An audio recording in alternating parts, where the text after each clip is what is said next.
புரட்டாசி மாசம் பிரியாணி சாப்பிட முடியல, நான்வெஜ் சாப்பிட முடியல அப்படின்னு உங்களுக்கு கவலையா இருக்கா? 5 மினிட்ஸ்ல செய்யற ஈஸி குஷ்கா இப்ப நம்ம பாத்திரலாம். ரொம்ப ஈஸியாவும் குயிக்காவும் செஞ்சிடலாம். லஞ்ச் பாக்ஸ் கூட நீங்க பேக் பண்ணி கொடுக்கலாம். நான் இந்த குட்டி டம்ளர்ல 3 டம்ளர் பாசுமதி ரைஸ் எடுத்திருக்கேன். அதை கழுவி சுத்தம் பண்ணி 1க்கு 1.5ங்கிற அளவுல தண்ணி ஊத்தி ½ மணி நேரம் ஊற வச்சிருக்கேன். நான் நடுவுல சொல்ற டிப்ஸ் எல்லாம் ஃபாலோ பண்ணிக்கிட்டீங்கன்னா உங்களுக்கு சாப்பாடு உதிரி உதிரியா குஸ்கா வரும். இப்ப நீங்க எப்பயுமே எது செஞ்சாலும் பிரியாணியோ வெரைட்டி ரைஸோ இல்ல நார்மலா ரைஸ் வைக்கும் போது கூட உடனே கழுவி எந்த அளவு தண்ணி ஊத்துவீங்களோ அதை ஊத்தி வச்சிட்டீங்கன்னா சாப்பாடு எப்பயுமே உதிரி உதிரியா இருக்கும். நீங்க ரொம்ப நேரம் ஊற வச்சு அதை திருப்பி கழுவிட்டு அளவு தண்ணி ஊத்தும் போதுதான் குழஞ்சி போகும். உடனே நீங்க கழுவி ஊற வச்சிட்டீங்கன்னா அரிசி அந்த தண்ணியை உறிஞ்சிருக்கும். அப்ப நீங்க சாப்பாடு வைக்கும்போது உதிரி உதிரியா இருக்கும். இதுக்கு தேவை, முதல்ல ஒரு பேஸ்ட் அரைச்சிக்கணும். பூண்டு, இஞ்சி, ஒரு பச்சை மிளகாய், கொஞ்சம் கொத்தமல்லி, கொஞ்சம் புதினா, இதை பேஸ்டா அரைச்சிக்கணும். தாளிக்கிறதுக்கு பட்டை, கிராம்பு, ஏலக்காய், பிரிஞ்சி லீஃப், இவ்வளவுதான். வாங்க இப்ப எப்படி செய்யலான்னு பார்க்கலாம்.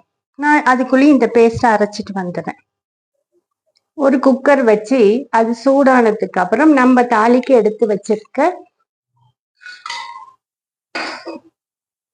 மசாலாக்களை போடணும்.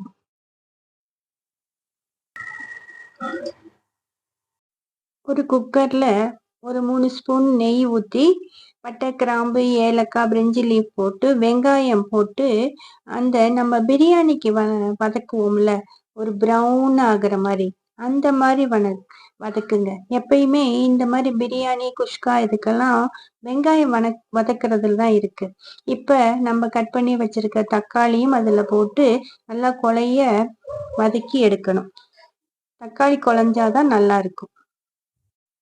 இப்ப நம்ம போட்டிருந்த வெங்காயம் வதங்கினதுக்கு அப்புறம் தக்காளி போட்டு நல்லா கொழைய வதக்கணும். நீங்க இந்த சாதத்துக்கு தேவையான உப்பு போட்டு வதக்குனீங்கன்னா தக்காளி நல்லா குழஞ்சி வரும். இப்ப இந்த ஸ்டேஜ்ல இந்த குஷ்காக்கு தேவையான மிளகாய்த்தூள், மல்லித்தூள், கொஞ்சம் கரம் மசாலா நீங்க உங்க காரத்துக்கு தகுந்த மாதிரி போட்டுக்கோங்க. எப்பயுமே யார் என்ன அளவு சொன்னாலும் உங்களோட காரத்தை நீங்க கால்குலேட் பண்ணி டிஷ் ப்ரிப்பேர் பண்ணீங்கன்னா நல்லா இருக்கும்.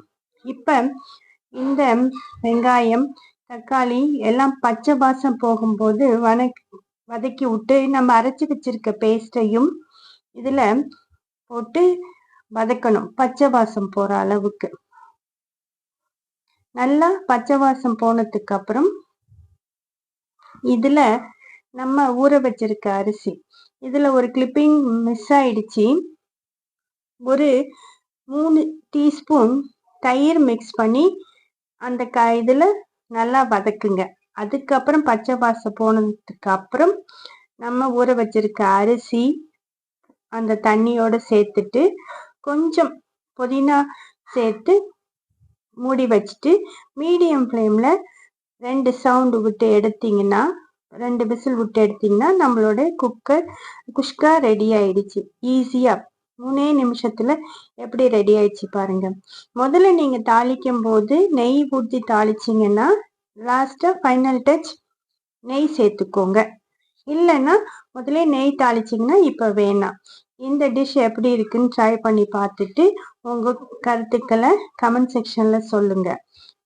புரட்டாசிக்கு நான்வெஜ் இல்லைன்னு கவலைப்படாம பிரியாணி சுவையில இந்த எம்டி குஷ்கா செஞ்சு பார்த்து என்ஜாய் பண்ணுங்க இந்த சண்டேவை.